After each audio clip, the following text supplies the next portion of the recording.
Hi, welcome to Brady's Blunders, where I show you the mistakes in my games, hoping you don't make the same ones in yours. And, I recently discovered that the full English series, the English subtitled series of Hikaru no Go is available on YouTube. And I've been stealing a minute here and a minute there and watching it over the last few weeks and really getting a thrill out of it. And I watched it years ago. And if you've never seen it, I highly recommend it. It's about a Japanese kid who gets possessed by a go-playing ghost and his adventures as he gets strong thereafter.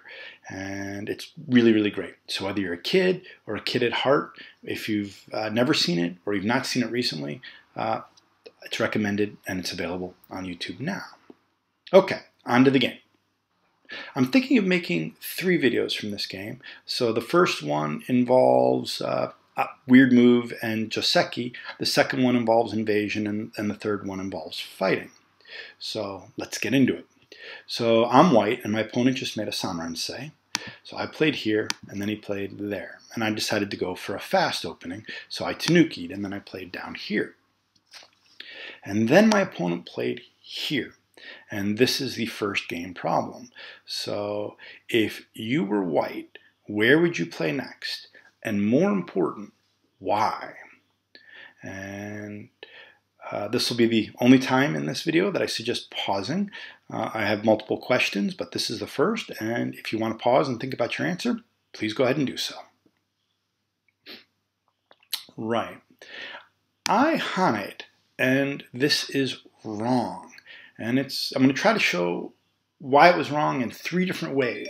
And the hope is it convinces me, maybe even more important that it convinces you. I don't know. But just, 3 different ways of showing something's wrong hopefully cements it in there. And so let me explain my thinking when I played it. And it starts off like this. Okay, so there's a principle or a concept in Go that when your opponent touches your stone, if you're weak, in general, you want to hane, and if you're strong, in general, you want to extend.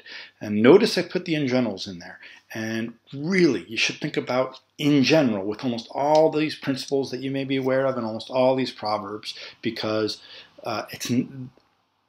they're never guaranteed. Surrounding stones can change the situation, and maybe a different proverb applies. And if everyone could play really good Go just by playing on principles and proverbs, Go would actually be kind of a boring game, and computers would already be kicking our butts. So a lot of these principles and a lot of these proverbs are a starting point to make you think, look here first, and this might be the right answer, but read other variations as well. And I think I wasn't even using the concept right, actually. And, because the concept is if you're strong, extend, and if you're weak, hane. And in my mind, I changed it to if you're weaker than the opponent or stronger than the opponent. And therefore, I played incorrectly. So I looked at the board and I saw that, all right, my opponent's got 3 stones in the vicinity to my 1, so he's stronger than me. And therefore, I should hane. And I didn't even think about it very much. I just did it. And that's totally wrong. The correct answer is to extend. And the reality is, even if I use the word stronger, it's my thinking of it was wrong. Because once I extend, who's stronger? I am, right? I'm out into the middle. I'm safe. And it's actually black that's got problems, right? This stone looks really weak and pathetic, so he really wants to help this. Plus, black has an open corner. Plus, black wants to move out this way. So black wants to do 3 things, and all I want to do is 1. So in truth, it's black that's got problems, not me. And extending makes his problems worse. But instead, I played hane.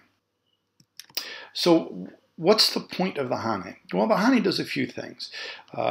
It creates Atari opportunities, it creates shape opportunities, it can help create eye shape, and it can help create forcing moves.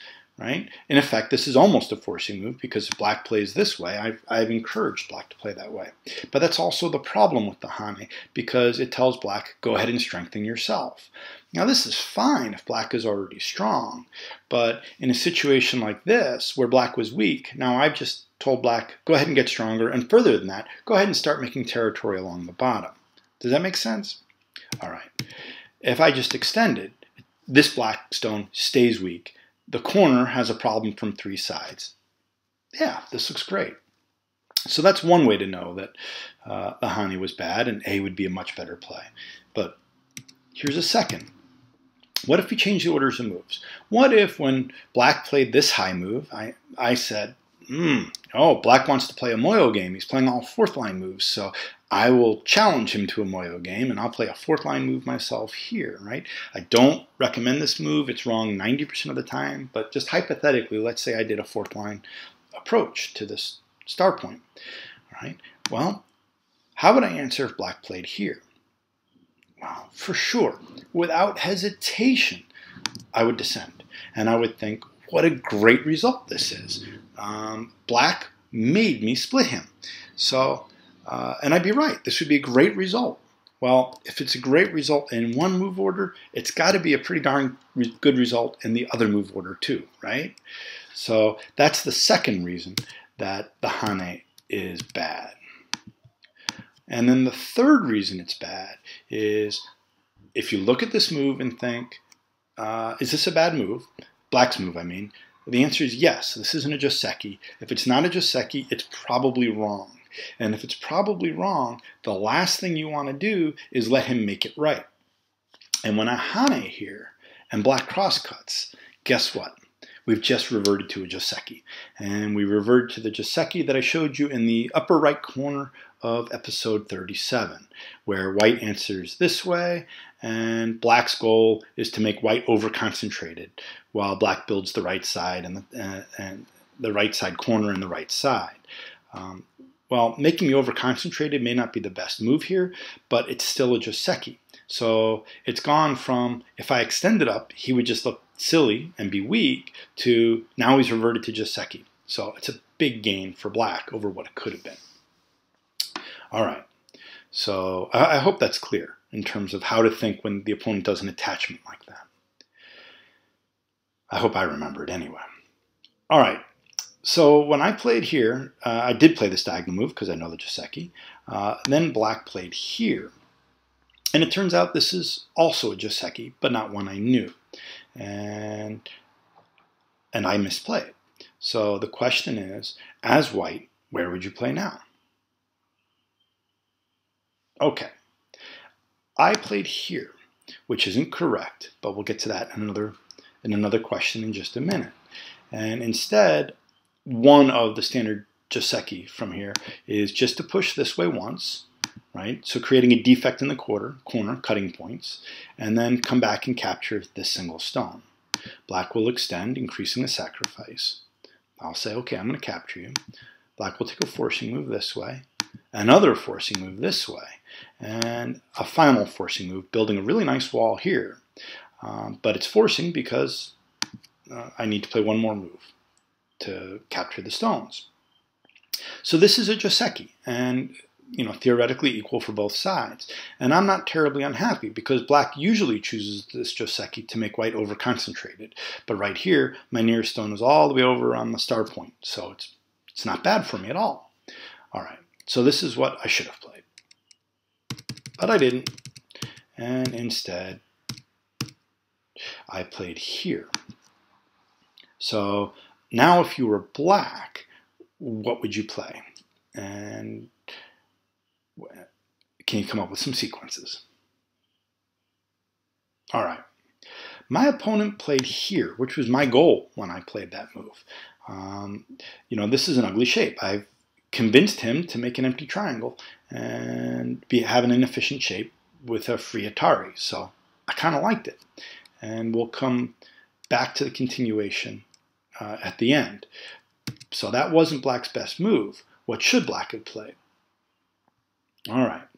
Black can counter Atari here, and this is often the right move. If your opponent is trying to make you make bad shape, take a minute and look to see if you have an alternative to that bad shape. And do you know how you would play now if you were white? Okay. If white goes ahead and connects here, it's a really bad result because black will connect also, and white will capture, with Atari 2 of these stones. Of course, black will rescue that one. White can push this way, black blocks, and then white captures the stone. But this is a really bad result for white. White stones are pretty much out of the game, and they're on the second line taking, just a few points of territory. And black is really happy. So this would be no good. So white can't connect that way. Well then, what happens if white makes a panuki right here? And surely this should be a reasonable result. Can you find the best continuation from both sides from here? All right. For sure, black's going to cut, right? And then the question is as white, this looks a lot like a ko. As a matter of fact, it is a ko. But it's not a ko that white can win. Because if white comes and plays over here, yeah, if white wins this ko, it's great. He's going to get an absolutely great shape. But this is where black can just say, you know what, I'm going to take this ko and nah, play wherever you like, because I'm filling the ko and I don't care, play wherever you like, right? And then, so white plays his biggest threat, maybe it's this, and black said, no, play wherever you like, I'm filling that ko. And indeed, on the board, there's nothing that white can do that's bigger than black filling this ko. If white follows up with the ko threat, then yeah, definitely white's going to get a good result in the upper right. And there's several variations that are possible. But what's going to happen is black will lose this stone or maybe even both. But in the process of doing it, the stones will be useful, right? The stones will be useful for helping making Ataris or blocking ladders or something. But these stones will be useful as white takes the upper right corner. And I hope that's clear. But the question is, what about these stones? They're completely useless, all 5 of them.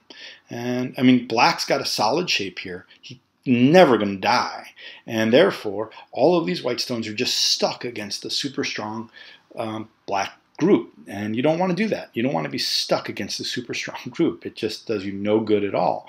So the whole board thinking, it's just very clear that white's got 5 basically wasted moves here, and all of black stones are working together, even if they're going to be sacrificed. So I hope that's clear. So this is why the ko is not possible for white. So therefore, white should just fill, and black will take a big corner this way. And black's reasonably content. And about the best white can do is to play like this. Now I think Josekipedia says extend here, but I don't understand that at all. And instead, go ahead and double hane. Black will capture like this, and then really can't come back and capture that other white stone because of the cutting points and shorter liberties. So black will help himself this way, white can Atari, and then come back and capture this stone and a ladder. And white's disrupted black's plan of developing the right side. So that's good. But black has gotten a pretty large corner out of it. Black has gotten Sente out of it. And white still owes 1 more move because of this ladder. So black is not unhappy in any way. So again, it all comes back to that where I haned and I should have extended. Black's actually getting a pretty reasonable result that way. If he plays correctly and if I play correctly too. Okay. But back to the actual game, because we didn't play this hypothetical good game. So when black played here, at that point, I came back and killed this stone.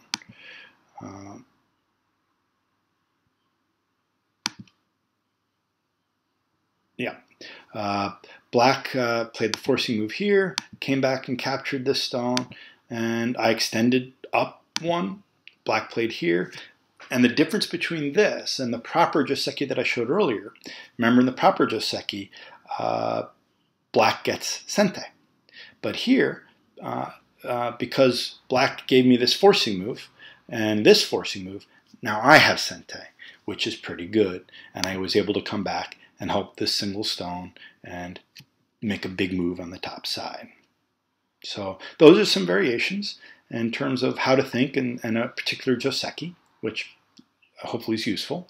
And in the next video, I will show how to deal with this large black right side, which actually he continues to grow immediately. Actually, I'll probably show you how not to deal with it, which is the way I did it, and then the best way to do it as well. Thanks for watching. See you next time.